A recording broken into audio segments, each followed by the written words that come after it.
Hello, and welcome to the Law Firm Blueprint. I'm one of your hosts, Jay Ruane, CEO of Firm Flex and Ruane Attorneys, a criminal defense and civil rights firm in Connecticut. With me, as always, my man down there, Seth Price, Blue Shark Digital, SEO for law firms, as well as managing partner of Price Benowitz, your DC, Maryland, Virginia, South Carolina, and Idaho law firm. Seth, how's your week going this week? Pretty good. Back from vacation, no major fires. Now just getting back to the grind and trying to tweak things, trying to move it to the next level. Yeah, that's what it's all about. And it's interesting.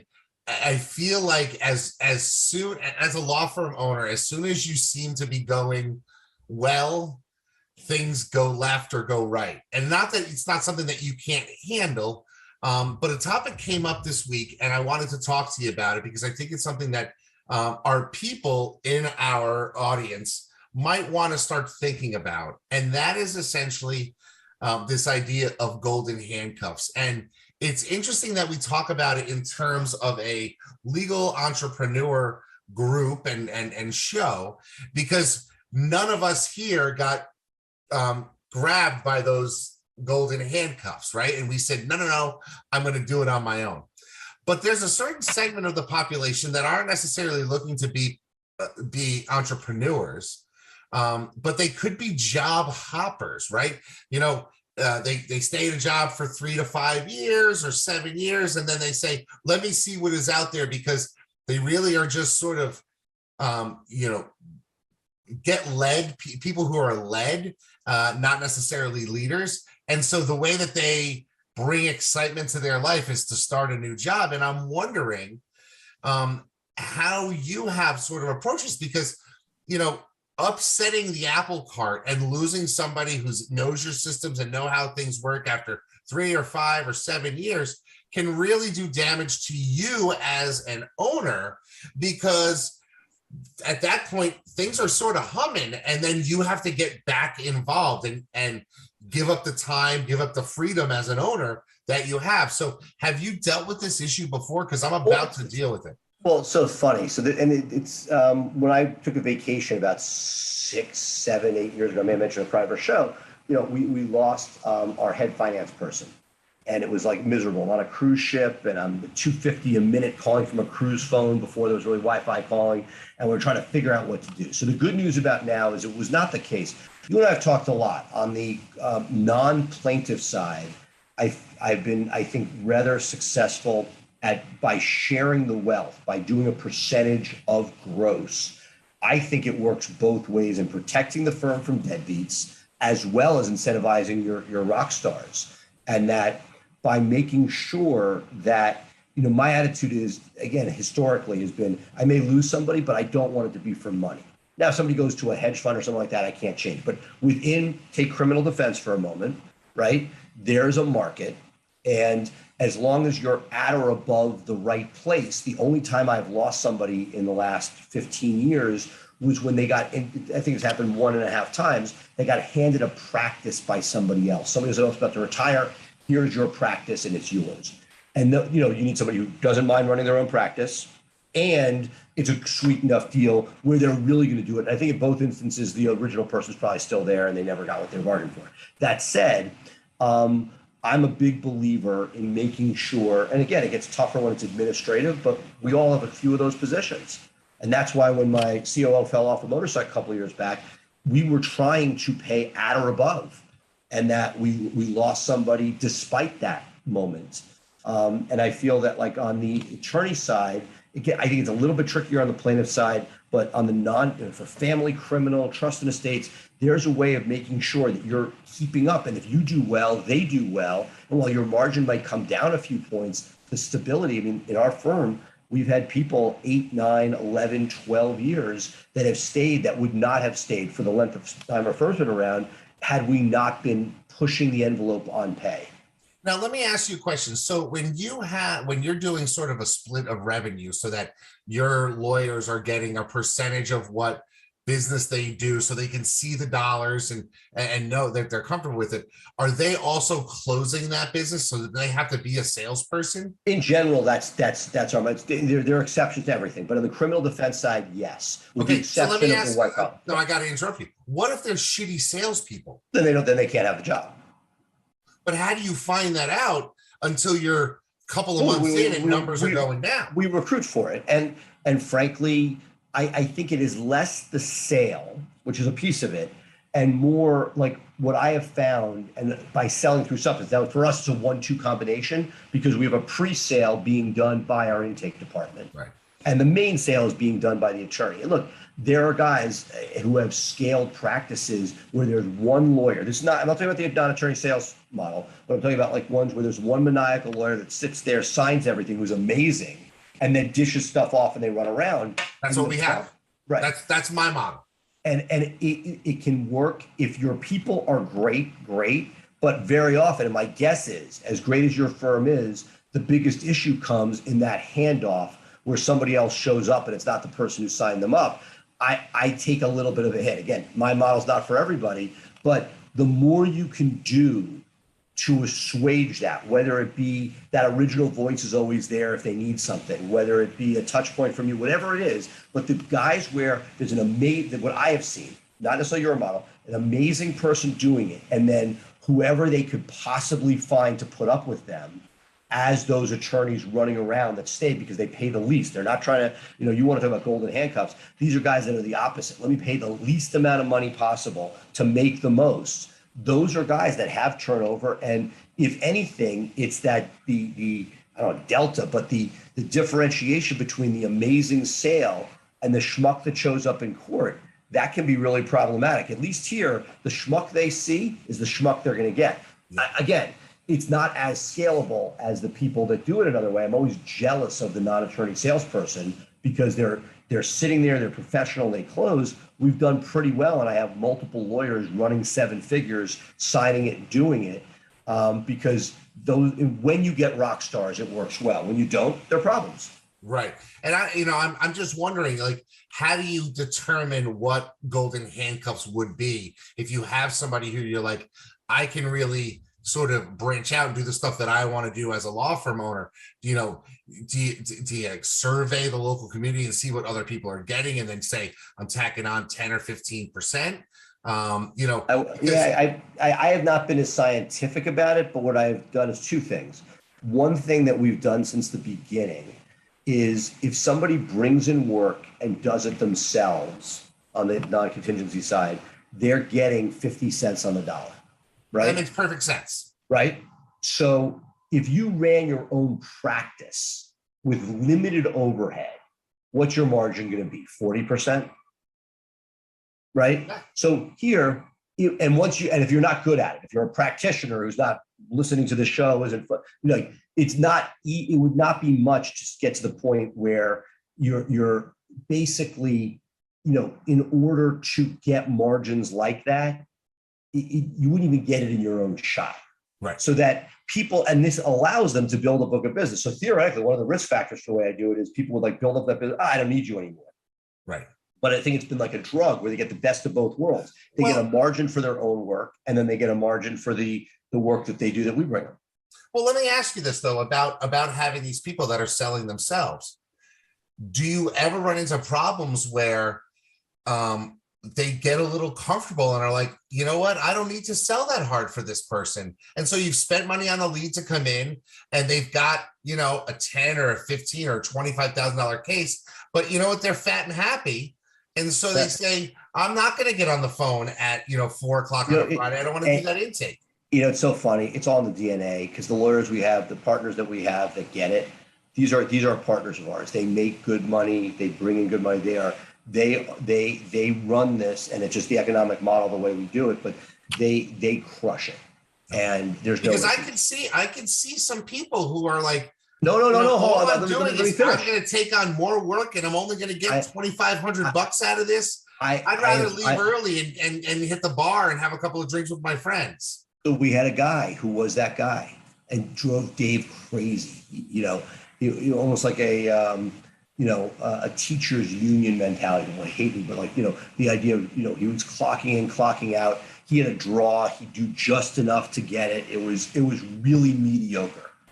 The guy we brought in to the same seat has more than tripled. I don't want to say quadrupled, but somewhere between triple and quadrupled what the production of this guy was. So it's all about the person.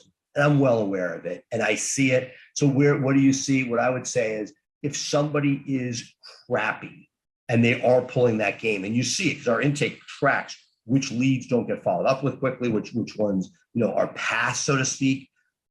That's areas where I pull paid search back, because paid search really only has limited margin.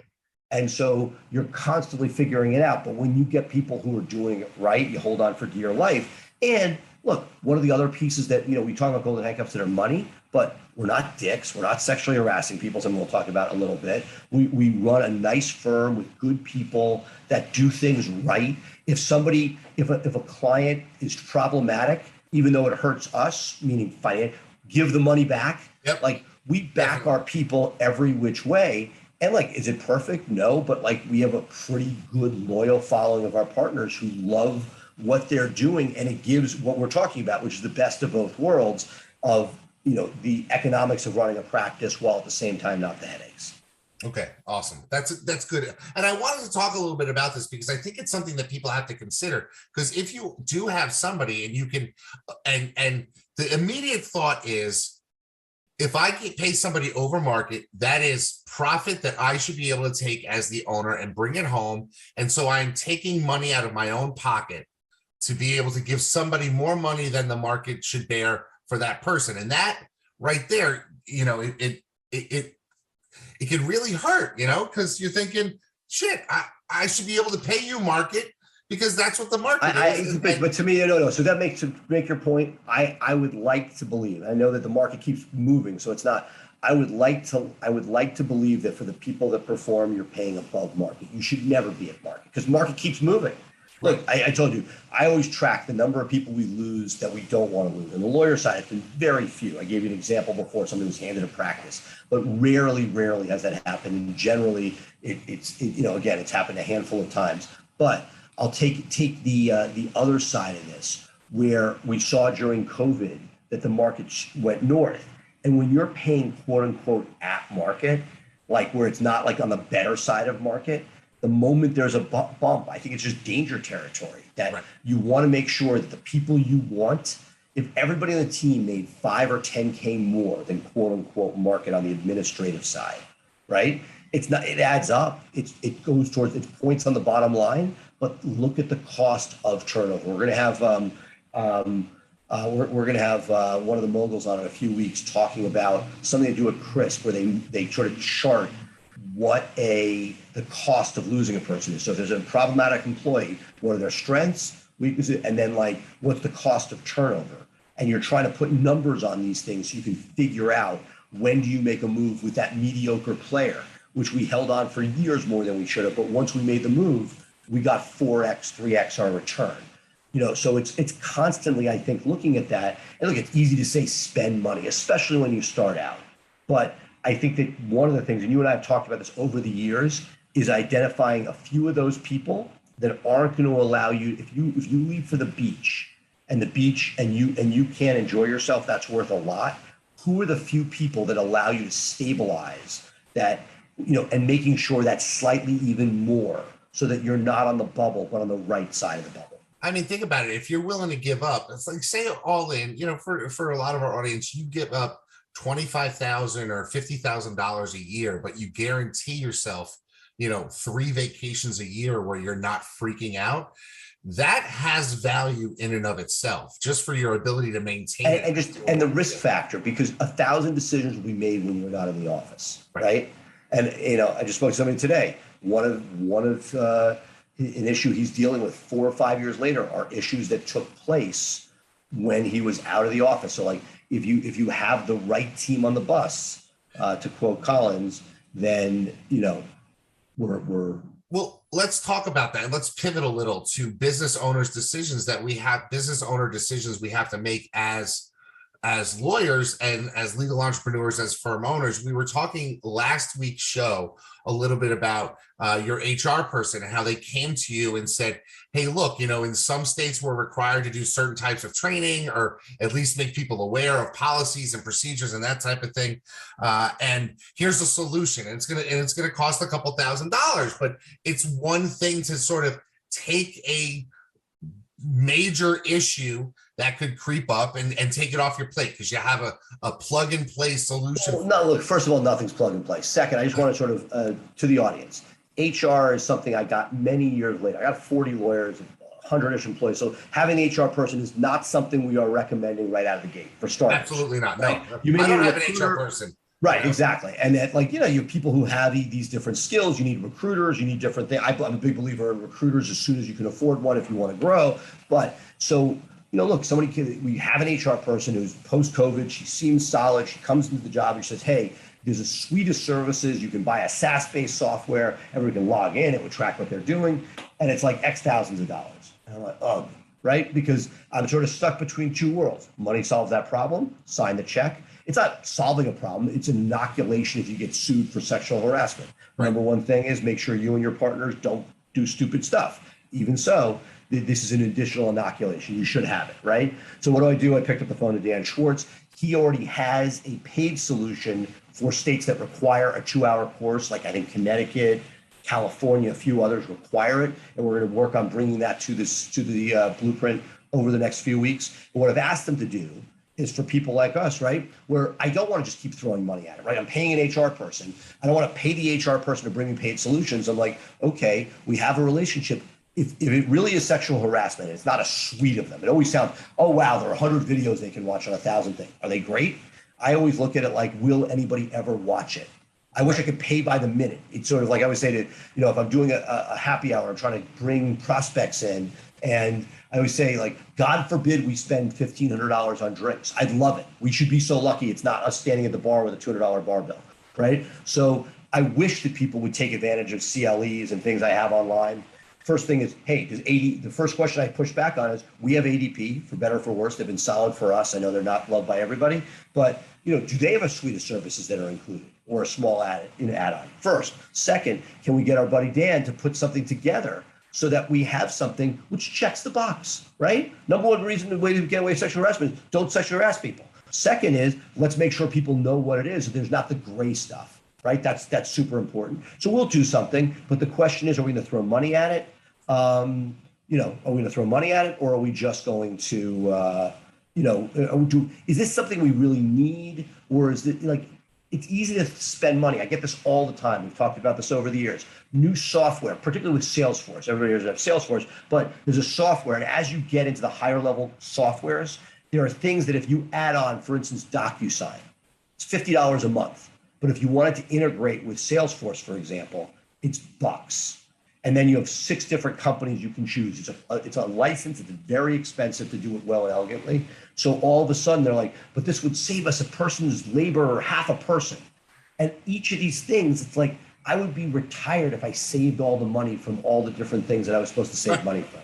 And again, I don't want to be penny wise. We now use an integrated solution for Salesforce and document signing, but we used a different, not DocuSign version that was like $15,000. We used a perfectly good one that was $5,000 or $6,000 a year, but it's still not nothing.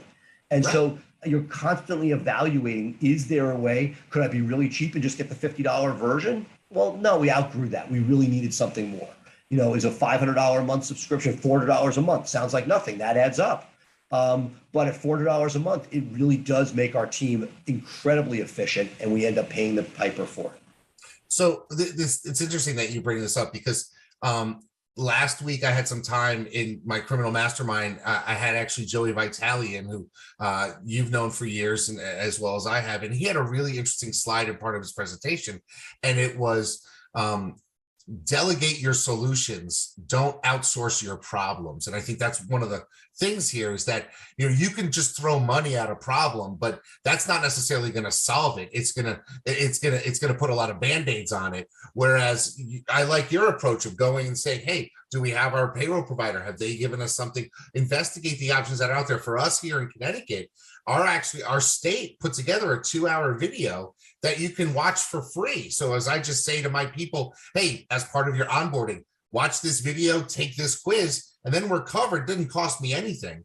So there are resources out there. Absolutely. And so it's a question of build versus buy. And, Yeah. Look, I mean, I've joked back and forth. We've both been on the wrong side of it and the right side of it. I bought so many things that I thought were going to, Well, be magic wands, and there is no magic wand. Right. And so like a 15.5, I paid the money for the elegant software. Right. You probably get much of what you need through an email you created. I get 90% of the way there using right. And Google Form and Boomerang for Gmail. Right. And for me, when I tried using a Google form with the thing, I didn't get the same response I did when it was cool and elegant through their system.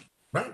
And that's what it comes down to. So speaking of my mastermind, we're really growing the criminal mastermind, but I want to talk to you a little bit about masterminds this week, because coming up in about 5 weeks, we've got John Fisher's mastermind. And, the mastermind concept, when it's applied to law firms, is something that I think really is a hidden diamond. It's something that, you go to these masterminds and you see 10 or 15. In fact, Mario Godoy's got one coming up too, I think. Right. And Windy City Mastermind. It's a great product. Yeah, and unfortunately, I'm speaking to the Texas Criminal Defense Lawyers Association that day. So, and I looked to see if I could get there and make it back, and there's no flights to make it. Ironically, his last one was in Texas. Was it Austin? Yeah, was it? Yeah, it was where I'm going to be.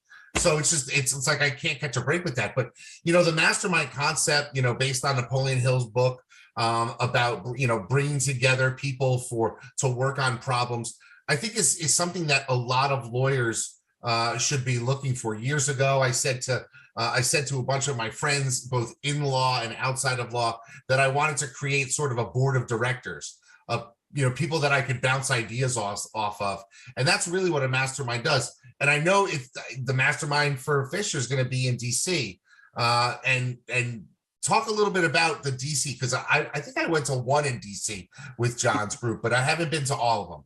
Right. So look, John does a really nice job. Look, the idea, first thing is gets you out of the office for any of these, right? Second is, I love it. I'm a junkie of it. I go to somewhere I'm the stupidest guy in the room, and I go to somewhere I'm, way years ahead of other people starting their business. Not that I don't learn from everybody, but it's a really great experience. I see as they become more in fashion. Fisher was way ahead of his time when he started this. Ahead. I mean, I've been going to Fisher for 7-8 years now, I think. Charged a very reasonable amount for it. Mario's in the same general league. There are ones in the PI space that are very expensive that I take part in, and there are ones where people just put it together themselves. I love them because of a couple of reasons. There are two different sort of general ways that I see people using them. The historical way, or the traditional way, if there's such a way, would be that here's my issue, and then people go around with the Gestalt method, where they don't say what they would do, but from their experience, how could they help? YEO uses that methodology. I find that can be helpful, but it breaks down a lot. It's very hard to do well, and that with a group, as you get to know them, and that I've seen other masterminds recently, which are not as pure in how they're set up, but are really interesting in that they do a presentation of what's working well, which in one sense, look, these masterminds always crowdsource, especially the more junior ones. They're around marketing, it's around intake, it's around operations. There's so many major headaches that we have, the stuff we talk about on the show. It's why we love the show so much. Right. But, so you have to decide, do you want one where you're presenting a problem, or do you want one where it's a bunch of people that you really love and respect, who are each going to bring something that they're doing well to the table to try to help elevate everybody? Look, there's one issue, which is a lot of people like myself and others do many masterminds. And while there's confidentiality and people stress that, once you learn something, it's part of your DNA. Now, you're not going to talk about somebody's proprietary personal firm information if it's disclosed there, but it is an issue if that's something that you don't like. I know people that never touch a mastermind. They're like, you know what? I don't want to. I want my stuff. I know what I'm doing. I'm a competitive market. I don't want to. Versus for me, it's never about I find rarely is there a nugget that is so secret and special that it's going to make you money. It's all about execution. And so to me, I've taken the rising tides approach that I hope other people do well. but I would, be very clear that it's, assume that what you're talking about, not that it's going to be saying, hey, Jay just said that, but once Jay imparts on me that he believes in golden handcuffs, that may become part of my business DNA. Right. And so that's always an issue with these things. I think some of the early masterminds where a paid leader ran multiple versions of it had issues, was that it was confidential until that paid leader went to the next mastermind and then wanted to fill the room with seats and then used the teachings of somebody else there. And that's, so look, I went with the negative, I shouldn't have, but the positive, huge, right? Gets you out of the office, thinking about your project, seeing that you're not alone, having other people. Very often I see, especially in Fisher's Mastermind, one of three things happens. There's a simple answer. Oh my God, slice the bread this way, you'll make money. Sometimes it's like, hey, this is not so simple. You got to, this is something we spend lifetimes working on. And then there are the ones where people can give you their opinion on, do you, where there's no magic answer, but you're going to have to decide for yourself. Are you going to use a non-attorney salesperson, use an attorney, and are you going to have everybody close from themselves? There are different ways of doing things. Yeah, it's really interesting to me. One of the things, what I think one of the challenges is the different masterminds. And so like you'll get some masterminds that are really focused on one particular area of law, so you'll get a PI one, or you'll get like ours, the criminal one. And then you have this one where everybody is in a different area of law. And there's almost like they're speaking different languages, because the intake process and for PI is entirely different than the intake process for criminal, which has got artificial time limits and sort of a pressing need, but you need to be paid, versus the intake process for trust and estates, which is maybe a longer lead time. And one of the challenges I've run into is not everybody is speaking the same language at some of these. And so it's important to find one where your people are doing the same type of thing. And it may be you're focus on building a firm from scratch, and that's the area that you focus on, instead of necessarily the type of law that you're doing, don't you think? No, 100%. So look, there are ones that are great because they're catch-alls, and I think Fisher's done a nice job. Yeah. But I think that and we've talked a lot about it, whether or not you do breakouts for the different types of groups. But to me, the plaintiff's practice is very different than the non-contingency practices. People that are in the solos versus small versus versus larger. Each of those. Now, do you learn stuff from people outside of it? Absolutely. But I think that there is value to both. But I would encourage people not to ignore. And what I love about what you're doing now is, again, I've been part of, with you and without you, in different iterations, I think mostly with you, of different masterminds over the years. But even that, I remember there was an early DUI mastermind we were part of, before being virtual mastermind was a hip thing. And, there were people that didn't believe in digital and just had rolling paper as their, as their marketing piece. I'm being facetious. But I do believe there is great value in the closer you can get to your situation. Because if somebody's giving you advice from a contingency point of view for your criminal practice, it's not always spot on. And while I love hearing Andrew Finkelstein talk about things, because he's a freaking genius and knows he's going to always do better, that very often he can't remember when he was at my size. And I can't always remember and so there are elements of it. Now, is it useful? Absolutely. Is it empowering? Yes. But when it comes to the threshold question, and why I've loved doing the show with you, is we're, similar stages. We still remember enough of the early stuff, and we're able to sort of add those nuances and talk it through. I've been at ones where there are people, their entire world is radio. The phone runs magically. They're in a protected market. That's the other thing. People have protected markets where stuff is different. They either hire cheaply or their cost per case is nothing. And when you have those types of things, they're awesome. But you need to be able to not walk away, upset because you can't do that. I can't get $500 PI cases in my market. It's not going to happen. I'll give you one final example. They're making sure you're talking about apples to apples. There was somebody talking about they had their case manager handling a number of cases that was almost triple what our PI case manager were handling. I felt inferior. I couldn't figure it out. I talked to friends and mentors. Well, it turned out that it wasn't that they had one person with two people supporting them. So it was a team of three. So instead of having a team of three, I had three people. So there are certain things that you see over time that when somebody says something that's way out of whack, very often it turns out that there's a reason. Yeah. I mean, these are just some of the things that we want to talk about here in the Law Firm Blueprint, because, quite frankly, while we call it the Law Firm Blueprint, there really is no tried and true blueprint to build the law firm of your dreams, because you really need to take the best that you can find and apply it to your unique situation. What happens in Alabama, what happens in California, what happens in DC or Connecticut, we can give you our best input, but you're the one who's got boots on the ground. And so you're going to, like Mike Tyson says, everybody has a plan until you get hit in the face, So what we're trying to do is say, hey, look, we've taken these lumps and we're going to give you some feedback and some advice from some guys who've taken plenty of hits.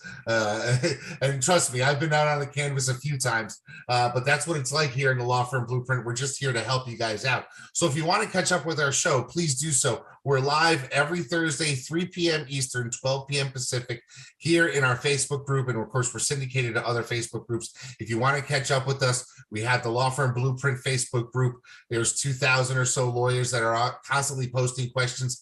We've just come off a great series of hiring, managing, and letting go of people in your firm's systems. For that, we also have a whole bunch of marketing systems. Seth's Blue Shark people have put together some stuff that we're going to be posting over the next couple of weeks, and I have some stuff from my marketing team.